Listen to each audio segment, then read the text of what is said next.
ছাত্ৰ-ছাত্ৰীসকল আজি আলোচনা কৰিম ক্লাছ 9ৰ বছৰীয়া পৰীক্ষাৰ এছামিছৰ প্ৰশ্নসমূহ। প্ৰথম প্ৰশ্নটো হৈছে 1 নম্বৰত অতি চমুত্তৰ লিখা যিকোনো 6টা। লোকনাট কি? পৌৰী শব্দৰ অৰ্থ কি? কিহৰ ওপৰত ভিত্তি কৰি সময় ভাগ কৰা হয়? জয়ন্ত মাধৱ বৰাদেৱে কোনখন উপন্যাসৰ বাবে সাহিত্য একাডেমী বঁটা লাভ কৰে? কিৰণ নিধি যোজনাৰ আঁৰৰ মানুহজন কোন? কাবেৰীৰ পাৰে পাৰে গ্ৰন্থখন কোনে ৰচনা কৰা? মোৰ চকুৰ ফালে চাই ক কথাকাৰী বক্তা কোন? 2 নম্বৰ চমুত্তৰ লিখা যিকোনো 2টা 2 মাৰ্কৰ। মিঠা মাতক ব্যৱহাৰ প্ৰণালীৰ ঘাই মন্ত্ৰ বুলি কিয় কোৱা হয়? অন্ধবিশ্বাস আৰু কুসংস্কাৰ নিয়ন্ত্ৰণৰ বাবে গ্ৰহণ কৰিবলগীয়া 2টা আঁচনি লিখা। কোনবোৰ লোকমংগলীয় গোষ্ঠীৰ? 3 নম্বৰ তাৎপৰ্য ব্যাখ্যা কৰা যিকোনো 2টা। নম্ৰতা সজ ব্যৱহাৰৰ অনুপান। সময়ৰ হৰ মাৰিব নাজানিলে হৰ পহুৰ মঙহ খাবলৈ আশা কৰা মিছা। সংস্কাৰ এক জীৱন পদ্ধতি। তলৰ যিকোনো এটা প্ৰশ্নৰ উত্তৰ দিয়া। 4 মাৰ্কৰ। লোকজীৱনৰ ভাগ 3টা নাম লিখি এটি ভাগৰ বিষয়ে চমুকৈ লিখা। নিৰ্মলে কেনেদৰে সিদ্ধাৰ্থক ভুল বাটৰ পৰা আঁতৰাই আনিছিল? বিৱৰি লিখা। 5 নম্বৰ পিপালান্ত্ৰী গাঁৱত প্ৰকৃতি আৰু মানুহৰ মাজত কেনেদৰে আত্মিক সম্পৰ্ক গঢ় লৈ উঠিছিল? পাঠৰ সহায়ত লিখা। অথবা কি কি বিষয়ত ভাৰতবৰ্ষৰ বিচিত্ৰতা লক্ষ্য কৰিব পাৰি? পাঠৰ সহায়ত লিখা। 6 নম্বৰ অতি চমুত্তৰ লিখা যিকোনো 5টা। মথনি ধৰিয়া নিষেধি মথনি শব্দৰ অৰ্থ কি? শ্ৰীমন্ত শংকৰদেৱে ৰামায়ণৰ কোনটো কাণ্ড অসমীয়ালৈ অনুবাদ কৰে? মানুহে পৰাৎপৰ বোলা কথাষাৰৰ অৰ্থ কি? কবিক বিশাল দৃষ্টি কোনে দিলে? কোন বিদ্যাৰ মৃত্যু নাই বুলি কবিয়ে কৈছে? কোনখন কবিতা পুথিৰ বাবে হীৰেন ভট্টাচাৰ্যদেৱে সাহিত্য একাডেমী বঁটা লাভ কৰিছিল? তাৰপিছত চমুত্তৰ দিয়া যিকোনো এটা। ভূপেন হাজৰিকাদেৱে সংগীত পৰিচালনা কৰা প্ৰথম অসমীয়া ছবি কি আৰু কেতিয়া প্ৰকাশ পাইছিল?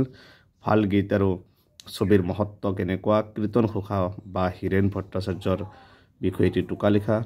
নাইবা এই যে পৃথিৱীৰ স্বৰ্গতো অধিক মানুহৰ নিজাপি ঘৰ কথাষাৰৰ অৰ্থ বুজাই লিখা।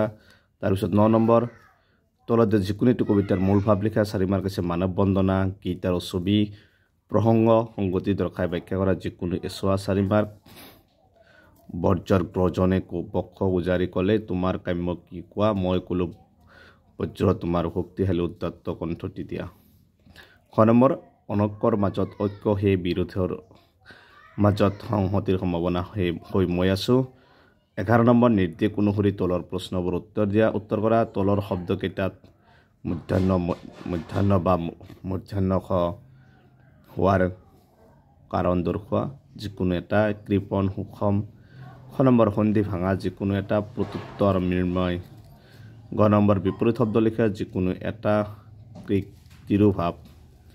6 নম্বৰ প্ৰত্যয় ভাঙি দেখুওৱা যিকোনো এটা। অসমীয়া গায়ক।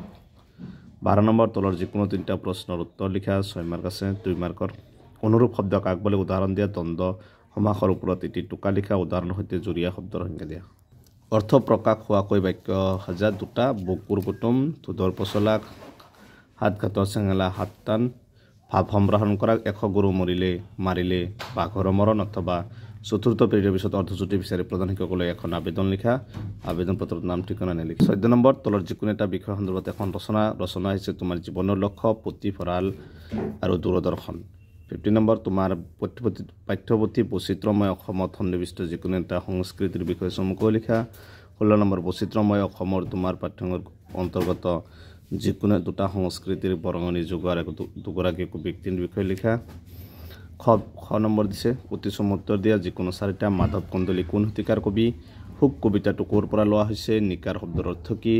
তেওঁ দেৱতাৰো দেৱতা বিধাতাৰো বিধাতা ৰজাৰো ৰজা। তেওঁ কোন? ত্ৰৈলোক্যৰ দ্বীপ বুলিলে কি বুজা? 18 নম্বৰ চমুত্তৰ দিয়া মাধৱ কন্দলীৰ ৰামায়ণত বৰ্তমানে সন্নিৱিষ্ট নোহোৱা ৰামায়ণৰ 2টা কাণ্ডৰ নাম লিখা।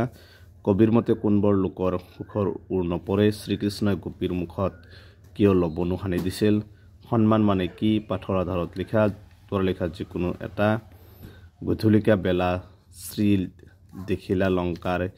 শ্ৰী শব্দটো কি বুজাইছে? হনুমন্তই গধূলি দেখা লংকান কেনেকুৱা আছিল?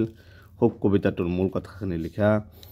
ইহা শুনি চিন্তা শোক তেজেই পৰম হৰিষতে ভেলে ইয়াত কোনে কিয় আনন্দিত হৈছিল বুজাই লিখা। নাইবা সন্মান প্ৰবন্ধকাৰগৰাকীৰ বিষয়ে চমুকৈ লিখা বিপৰীত লিংগবাচক শব্দ লিখা যিকোনো দুটা 19 শ্ৰীমান বন্দা 22 নম্বৰ সমাৰ্থক শব্দ লিখা যিকোনো দুটা ৰিপু আত্মজ গ্ৰন্থ 23 নম্বৰ তলৰ পুৰণি শব্দবোৰৰ আধুনিক ৰূপ লিখা যিকোনো তিনিটা তোহাৰী দুটি তহিতে পিখি জয়সন গ বিভাগ এইখিনি নালাগে গতিকে এইখিনি আছিল ক্লাছ 9 অসমীয়াৰ প্ৰশ্ন